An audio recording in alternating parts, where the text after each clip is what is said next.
நான் சூஸ் பண்ண இந்த விக்ரம் ரொம்ப சரியா இருக்கான். எனக்கு பயங்கரமா மேட்ச் ஆகுறான். அவனை பத்தி விவரிச்சு சொல்ல வார்த்தையே இல்ல. சும்மா சொல்லக்கூடாது, அவனோட ஒய்ஃபும் ரொம்ப ஸ்ட்ராங்கா இருக்கா என்று நினைத்து ஆச்சரியப்பட்டு கொண்டிருந்தாள். அங்கு நடந்ததை எல்லாம் பார்த்து கொண்டிருந்த லலித் மற்றும் சதீஷ் இருவருக்கும் விக்ரம் ஒரு கடவுளை போல தெரிந்தான். சுந்தர் குடும்பத்தினர் இவ்வளவு பெரிய மனுஷனை உருவாக்கி உள்ளார்கள் என்பதும், அதனால்தான் அவர்கள் நிம்மதியாக இருக்கிறார்கள் என்பதும் அவர்களுக்கு புரிந்திருக்கும். அங்கிருந்த அத்தனை பேரும் விக்ரமை வியந்து பார்த்து கொண்டிருக்க, விக்ரமின் காதல் மனைவி மட்டும் சும்மா இருப்பாளா என்ன? சுரபி விக்ரமின் வீரத்தை கண்டு மனம் நெகிழ்ந்து கொண்டிருந்தாள். விக்ரம் இருக்கும் வரை சுரபிக்கு எந்த அசம்பாவிதமும் நடக்க விட மாட்டான். அவள் அருகில் இருந்தாலே போதும். அவள் எதை பற்றியும் கவலைப்பட தேவையில்லை. சுரபியின் உலகமே அவன்தான். விக்ரமின் கேரக்டர் தான் சுரபிக்கு பிடித்து போன ஒன்று. அவனின் அத்தகைய குணநலன்களுக்கும் சுரபி பெருமை கொண்டிருந்தாள். விக்ரம் ரத்தம் படிந்த கத்தியை பிடித்தபடியே அசையாமல் நின்று கொண்டிருந்தான். பின்னர் அவன் பார்வை ஹேமந்த் மற்றும் சரணை நோக்கி திரும்பியது. விக்ரம் அவர்களை நோக்கி நடந்து சென்றான். விக்ரம் தன்னை நோக்கி வருவதை உணர்ந்த ஹேமந்த் சரணின் தோள்களை பிடித்தபடி ஒளிந்து கொண்டிருந்தான். வேணா விக்ரம், என்கிட்ட வராத என்று நடுங்கிய குரலில் கெஞ்சிக் கொண்டிருந்தான் ஹேமந்த். அவனின் கண்கள் பயத்தில் ஆழ்ந்து விரிந்திருந்தது. விக்ரம் அவர்களைப் போல வீரவசனம் எல்லாம் பேசிக் கொண்டிருக்கவில்லை. மாறாக அவன் அதை தன் செயலில் வெளிப்படுத்தி கொண்டிருந்தான். ஹேமந்தால் இந்த முறை விக்ரமின் பிடியில் இருந்து தப்பிக்க முடியவில்லை. ஹேமந்தின் கைகளை பிடித்து பின்பக்கமாக இழுத்து முறுக்கினான் விக்ரம். வழி தாங்க முடியாமல் கதறிக்கொண்டிருந்த ஹேமந்த் விக்ரமின் கண்களை பார்க்கையில் அவனின் பார்வை தன்னை விழுங்கி விடுவது போல் இருந்தது அவனுக்கு. ஹேமந்தை காப்பாற்ற துடித்த சரண் அவன் பக்கம் நகர்ந்து போக, விக்ரமின் அகோர பார்வை அவன் மீது பட்டது. அவன் பார்வையை எதிர்கொள்ள முடியாதவனாய் சரண் உடனே அங்கிருந்து நகர்ந்தான். விக்ரம் அவனை தரையில் வீழ்த்தியதால் ஹேமந்த் மல்லார்ந்தபடி தன் கண்கள் அகல பயத்தில் நடுங்கிக் கொண்டிருந்தான். விக்ரம் அவன் நெஞ்சில் கால் வைத்து மிதித்து கொண்டிருந்ததால் ஹேமந்திற்கு இதயமே கிழிவது போல வலி ஏற்பட்டது. வலியில் துடித்த ஹேமந்திற்கு விக்ரமின் கருணை கொஞ்சமும் கிடைக்கவில்லை.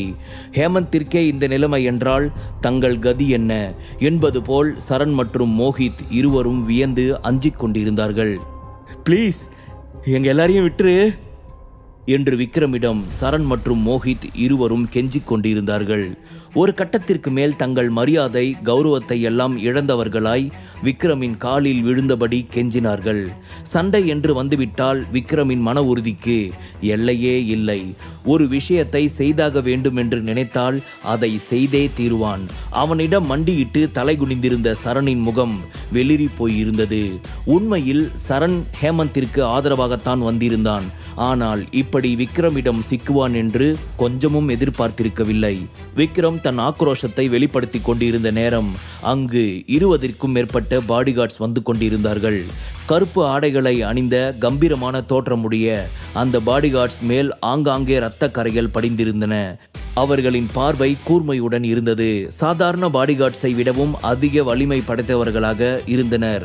ஒருவர் பின் ஒருவராக வந்து கொண்டிருந்தவர்கள் ஒரு இடத்தில் வந்து நின்றதும் அங்கிருந்த அனைவரின் பார்வையும் அங்குதான் இருந்தது. அந்த பாடிகார்ட்ஸ் அனைவரும் விக்ரமை பார்த்து மரியாதையுடன் தலை வணங்கினார்கள். மிஸ்டர் விக்ரம், நாங்கள் கொஞ்சம் லேட்டா வந்துட்டோம், ரியலி சாரி என்று பாடிகார்ட்ஸ் ஒருவரிடம் இருந்து பதில் வந்தது. அந்த கூட்டத்திற்கு அவர்தான் டீம் லீடர் என்பது போல் இருந்தார். உண்மையிலேயே இந்த விக்ரம் யாரு? இவ்வளோ மோசமானவனா இருக்கான் என்று நினைத்தபடியே ஹேமந்த், மோஹித், சரண் மூவரும் குழப்பத்தோடு அவனை பார்த்து கொண்டு இருந்தனர். அது மட்டும் இல்லாமல் அந்த பாடிகார்ட்ஸை பார்க்கும்போது அவர்கள் மூவருக்கும் இன்னும் கொஞ்சம் சந்தேகமும் குழப்பமும் அதிகரித்தது. விக்ரமை குறைத்து எடை போட்டு விட்டதாக அப்போதுதான் உணர்ந்தார்கள். அந்த பாடிகார்ட்ஸை பார்ப்பதற்கே பயமுறுத்தும் வகையில் இருந்தார்கள். அது மட்டும் இல்லாமல் அவர்களுக்கு சக்தி வாய்ந்த சண்டை திறன்களும் வலிமையும் அவர்களுக்கு இருந்தது. அவர்கள் மொத்தமும் 20 பேர்தான். ஆனாலும் வெளியில் இருந்த அத்தனை பேரையும் தோற்கடித்துவிட்டு பில்டிங்கின் உள்ளே நுழைந்திருந்தனர். இந்த விஷயம் அவர்கள் மூவரையுமே ஆச்சரியப்படுத்தியிருந்தது. விக்ரமை அவர்கள் பிடித்து வைத்திருந்த போது அவன் மிகவும் நிதானமாக இருந்தான். அவன் எதை பற்றியும் கவலைப்படாமல் தன் மன உறுதியின் மீதும் அவன் பலத்தின் மீது மட்டுமே நம்பிக்கை வைத்திருந்தான். அவனுடைய அந்த வலிமைதான் அவனை அந்த சூழலில் நிதானமாக இருக்க செய்தது. அங்கிருந்தவர்கள் கதி கலங்கி நின்று கொண்டிருக்க பாடிகார்ட்ஸில் ஒருவன் விக்ரமிடம், மிஸ்டர் விக்ரம், அஜய் முதல்ல எங்களை தான் அனுப்புனாரு, அப்புறம் நாங்கள் பெரிய டீமோட இங்கே வரோம்னு சொல்லியிருந்தாரு என்றான். அத்தனை நேரம் அகோரத்தின் உச்சியில் இருந்த விக்ரம் அப்போதுதான் மெதுவாக புன்னகைத்தான். அதில் அத்தனை அமைதி நிறைந்திருந்தது. அவர்கள் அனைவருமே சுந்தர் குடும்பத்திற்கு நெருக்கமானவர்கள். ஒவ்வொருவரும் தனிப்பட்ட தீவிர பயிற்சிக்கு உட்படுத்தப்பட்ட பின்னரே சண்டை போடும் திறனை பெற்று இருந்தார்கள். சரண் மிகவும் குழப்பமடைந்திருந்தான். மிஸ்டர் விக்ரம், உண்மையிலேயே நீங்க யாரு? சுந்தர் குடும்பத்தை சேர்ந்தவரா, இல்லனா சுந்தர் குடும்பத்தோட டார்க் காட் லீடரா என்று சந்தேகித்தபடி கேட்டான் சரண். அப்போதுதான் எல்லாமே கொஞ்சம் கொஞ்சமாக புரிய ஆரம்பித்தது. விக்ரம் சுந்தர் குடும்பத்திற்கு வேண்டியவனா இருக்கணும். சுந்தர் குடும்பத்துக்கு இன்சார்ஜா இருக்கிற அஜய் இப்போ விக்ரம்காக இங்க வராரு போல. இப்போ சுந்தர் குடும்பத்தோட டார்க் காட்ஸ் எல்லாரும் வெளியே வந்துட்டாங்க போல என்று அவனாகவே யூகித்து கொண்டிருந்தான் சரண்.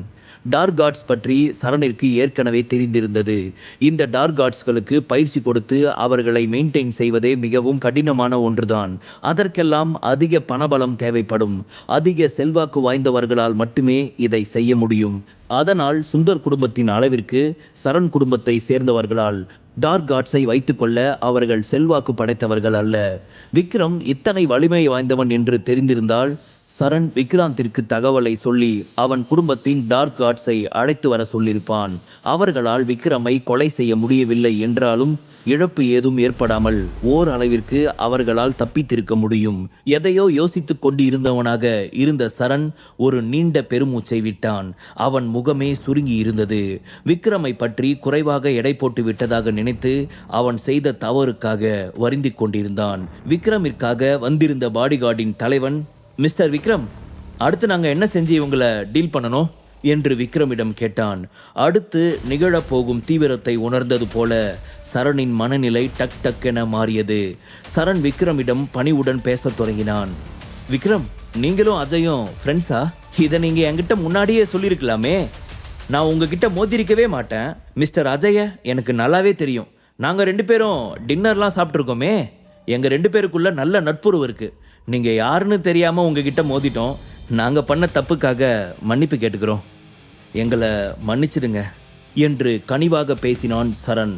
சரணின் பணிவை கண்டாலே சிரிப்பு வரும் அளவிற்கு இருந்தது. அவன் பேசும் விதம் விக்ரமிடம் கருணை காட்டும்படி கெஞ்சுவது போல் இருந்தது. விக்ரம் சுந்தர் குடும்பத்துடன் சுந்தர் குடும்பத்தின் இன்சார்ஜாக இருக்கும் அஜயுடன் நெருக்கமானவனாக இருக்கிறான். அதனால்தான் சுந்தர் குடும்பத்தின் டார்க் காட்ஸ் இங்கு வந்துள்ளனர். உண்மையில் பார்த்தால் அஜய்க்கும் சரணுக்கும் எந்த சம்பந்தமும் இல்லை.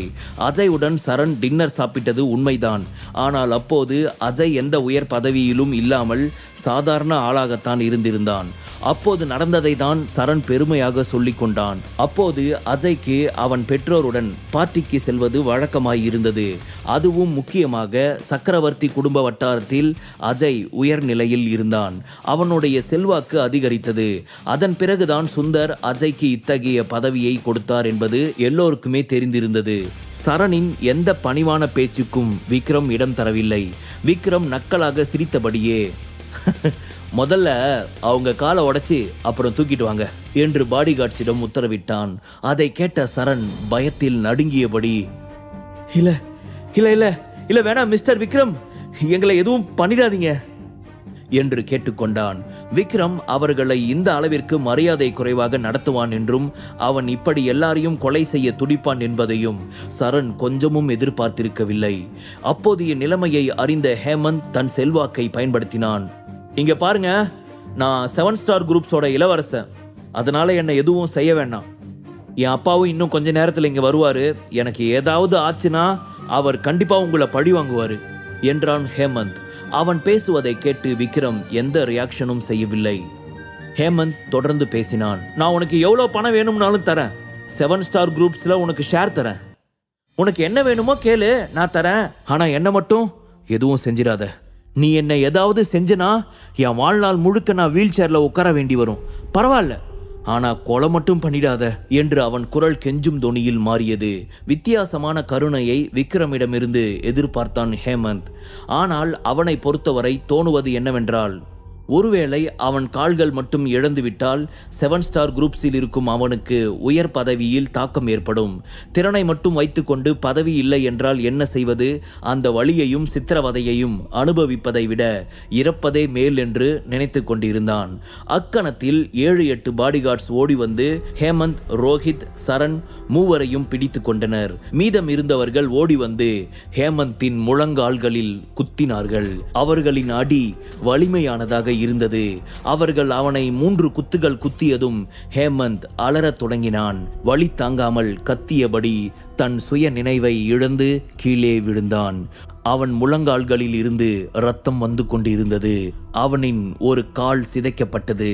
இனி வாழ்நாளை முழுக்க அவன் ஊனமுற்றவனாகத்தான் இருக்க வேண்டும்.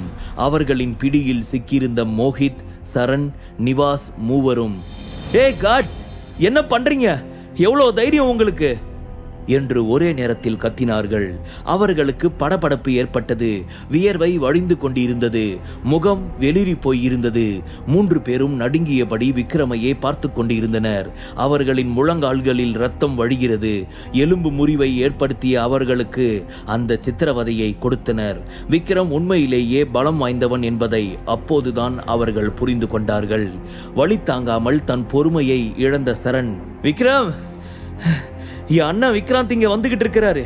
அவர் வந்ததும் இங்க என்ன நடக்குதுன்னு பாரு. அவர் உன்னை சும்மாவே விட மாட்டாரு" என்று விக்ரமிடம் கத்தியபடியே சொன்னான். சரணின் அண்ணன் விக்ராந்த் அங்கு வந்ததும் அங்கிருந்த சூழ்நிலைகளை சரி செய்து விடுவார் என்ற நம்பிக்கை இருந்தது அவனுக்கு. ஆனால் விக்ரம் எதற்காகவும் அசரவில்லை. எப்போதும் போல இயல்பாகவே இருந்தான். அந்த நேரம் சரணின் மொபைல் ரிங் ஆனது. ஆனால் அவனின் மொபைல் பாடிகார்டு ஒருவனிடம் இருந்தது. மொபைல் தன் கையில் வைத்திருந்தபடியே விக்ரமை பார்த்தபடி இருந்தான் அந்த பாடிகார்டு. மேலும் அவன், "மிஸ்டர் விக்ராந்த் கிட்ட இருந்துதான் அழைப்பு வந்திருக்குது" என்பதை அந்த பாடிகார்ட் மரியாதையுடன் விக்ரமிடம் சொன்னான். விக்ராந்த் குடும்பத்தினர் அப்படி என்னதான் செய்ய போகிறார்கள் என்று பார்ப்போம் என்ற எண்ணத்துடன் அந்த காலை கனெக்ட் செய்ய சொன்னான் விக்ரம். அந்த கால் அட்டன் செய்ததுமே எதிரில் இருந்து குரல், "சரண், சரண், அங்க நிலைமை இப்போ எப்படி இருக்கு? நான் அங்கதான் வந்துட்டு இருக்கேன். 7 ஸ்டார் சேர்மன் கோவர்தன் அவரோட பையனோட நிலைமை இப்போ எப்படி இருக்கு?" என்று ஒலித்தது. யாரோ நடுத்தர வயதுடைய நபர் பேசுவது போல இருந்தது. போன் ஸ்பீக்கர் ஆன் செய்யப்பட்டு இருந்தது. அண்ணனின் குரல் கேட்டதும் சரண் கத்தத் தொடங்கினான். "அண்ணா, அண்ணா, நீங்க சீக்கிரம் வந்து எங்களை காப்பாத்துங்க. இங்க நிலைமை எதுவுமே சரியில்லை. விஷயம் சீரியஸா போயிட்டு இருக்கு"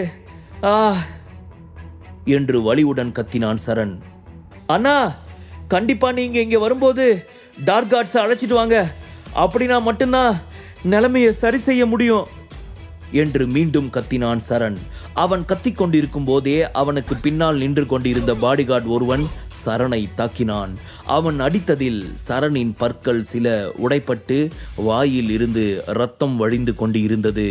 "மறுபடி கத்தன, அப்புறம் எல்லா பல்லும் உடைஞ்சிரும்" என்று பாடிகார்ட் அவனை மிரட்டினான். சரண் தான் அசிங்கப்பட்டு கொண்டிருப்பதை போல உணர்ந்தான். போனில் மறுபக்கத்தில் இருந்த விக்ராந்தின் குரல் பதட்டத்துடன், "ஹலோ, ஹலோ சரண், இருக்கீங்களா?" என்று ஒலித்தது. விக்ராந்த் மேலும் பேசினார். "ஹலோ விக்ரம், அங்க இருக்கியா? நீ யார் மேல கைய வச்சிருக்க தெரியுமா? 7 ஸ்டார் குரூப்ஸ் இளவரசன் ஹேமந்த் மேல. நீ யாருன்னெல்லாம் எனக்கு தெரியாது. ஆனா நான் உனக்கு ஒன்று சொல்றேன். எங்க வழியில கிராஸ் பண்ணிட்ட, ஸோ அதுக்கான விளைவு பயங்கரமா இருக்கும். ரெடியா இரு. அப்புறம் சரண், சரண், நீ கவலைப்படாத. இன்னைக்கு அவன் உனக்கு கொடுத்த வழியை விட அவனுக்கு கிடைக்க போறது 10 மடங்கா இருக்கும். நான் இப்பவே நம்ம ஆட்களை கூட்டிட்டு வரேன்" என்று கோபமாக கத்தினார். அதை கேட்டதும், 10 மடங்கா? ரொம்ப அதிகமா இருக்கே என்றபடி நக்கலாக சிரித்தான். "அண்ணா, அண்ணா, நான் உங்களுக்காக வெயிட் பண்ணிக்கிட்டு இருக்கேன். சீக்கிரம் வாங்க" என்று சரண் கத்திக் கொண்டிருக்கும் போதே விக்ரம் காலை கட் செய்தான். விக்ரம் மொபைலை பாடிகார்டு ஒருவனிடம் கொடுத்தபடி எழுந்து முன்னோக்கி மெதுவாக நடக்க ஆரம்பித்தான். அந்த டார்க் கார்ட்ஸ் எல்லோரும் சரணையும் மற்றவர்களையும் பிடித்தபடியே விக்ரமை பின்தொடர்ந்து நடந்து கொண்டிருந்தனர். அத்தனை நேரம் சுரபியை நினைவில் கொள்ளாமல் அவர்களிடம் சண்டையிட்டு கொண்டிருந்த விக்ரம் சுரபியை தேடினான். சுரபி ஒரு ஓரத்தில் அவனை பார்த்தபடியே நின்று கொண்டிருந்தாள். அவளை பார்க்கவே விக்ரமிற்கு பாவமாக இருந்தது. "சுரபி, ஆசையா லஞ்ச் சாப்பிடலான்னு இந்த ரெஸ்டாரண்ட்டுக்கு வந்தோம். ஆனால் அது நடக்காமல் போச்சு. எனக்கு ரொம்ப வருத்தமாக இருக்குது. இன்னொரு நாள் நாம் இங்கே வரலாம். இன்னைக்கு நீ ரொம்ப டயர்டாயிட்ட, அதனால நீ போயிட்டு ரெஸ்ட் எடு என்றான் விக்ரம். அவனை பார்த்து லேசாக புன்னகைத்த சுரபி ஒரு விஷயத்தை யோசிக்க தொடங்கி இருந்தாள். இந்த சூழ்நிலையை வைத்தே சுவிக்ஷா தான் எப்போதும் விக்ரமை பின்தொடர்கிறாள் என்பதை சுரபி புரிந்து கொண்டாள். அவள்தான் அவனை ஈர்க்க முயற்சிக்கிறாள். ஆனால் விக்ரம் அவளை மறுக்கவே பார்க்கிறான். அவள் மீது அவனுக்கு உண்மையிலேயே அக்கறை இல்லை என்று சுவிக்ஷா புரிந்து கொண்டாள். சுரபிக்கு விக்ரமின் மீது ஆழ்ந்த நம்பிக்கை வந்தது. விக்ரம் வழியில் அவர்கள் வருவதை விட விக்ரமே அவர்களை சமாளிப்பதுதான் நல்லது என்று நினைத்தாள் சுரபி. கணவன் என்ன செய்கிறான் என்பதை மனைவியால் புரிந்து கொள்ள முடியவில்லை என்றால் மனைவியால் அவனுக்கு உதவி செய்ய முடியாது. அவனிடம் எதுவும் கேட்கவும் உரிமை இல்லை என்பது போல் உணர்ந்தாள். இப்போதைக்கு அவன் செய்வது சரிதான் என்பதை மட்டும் சுரபி ஆழமாக நம்பினாள். சுரபி விக்ரமை பார்த்து புன்னகைத்து அவனை ஹக் செய்தபடி, விக்ரம் நீ பத்திரமா இரு என்று சொன்னாள். விக்ரமும் அவளை பார்த்து புன்னகைத்தபடி, நீ கவலைப்படாத, எனக்கு ஒன்றும் ஆகாது, இது சின்ன விஷயம்தான் என்று சொன்னான். விக்ரம் சுந்தர் குடும்பத்தை சேர்ந்த டார்க் காட்ஸிடம் சுரபியை அங்கிருந்து ஸ்டார் சிட்டி ஹோட்டலில் பத்திரமாக கொண்டு சேர்க்குமாறு அவர்களுக்கு உத்தரவிட்டான். முழு கதையையும் கேட்டு மகிழ பாக்கெட் FM ஆப்பை டவுன்லோட் செய்யுங்கள். லிங்க் டிஸ்கிரிப்ஷனில் கொடுக்கப்பட்டுள்ளது.